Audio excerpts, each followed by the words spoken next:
lugar naman tayo magpunta. Sariwang-sariwa pa ito. Pareho-pareho iyan.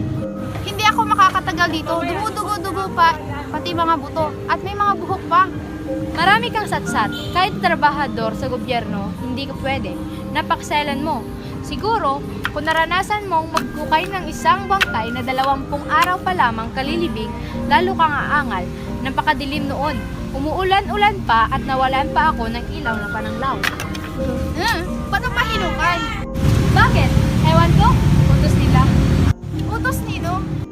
Para kang Gwardiya Sibil kung mag-usisa. Inutusan ako ng matabang pare na ilibing ko sa sementeryo ng Inchik ang bangkay. Pero malayo ang nasabing libingan at ubod ng bigat ang bangkay. Ayoko na magukay. Nabasag bata kung bumuhinukay ko. Baka hindi ako makatulog niyan.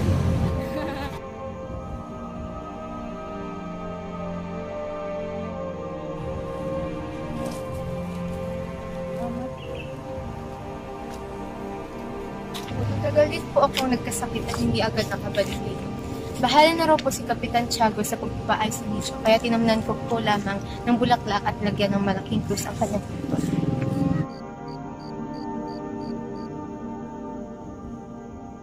Naroon po sa panulupan ng nicho nila. Nasaan na? Alam kong naririto lang iyon. May turo mo ba kung saan makikita ang libingan na may krus? Isang krus po ba na malaki? May nakaugit na dibo at natatalian ng yantok? At ang libing ay natatamnan ng mga bulaklak? Oo, yun nga. Mayroon niyo bang may turo sa amin kung nasa ito? Wala ng krus! Sinunog ko na! Sinunog? Bakit ba sinunog? Dahil ito ang sabi ng matandang kura. Sino pa? E di si Padre Garrote na lagi nagkakakupit ng tao. Kung gayoy, nasaan na ang libingan ng aking ama? Mahala mo tiyak. Wala na rito ang bangkay. Ano? Naliloko ka ba?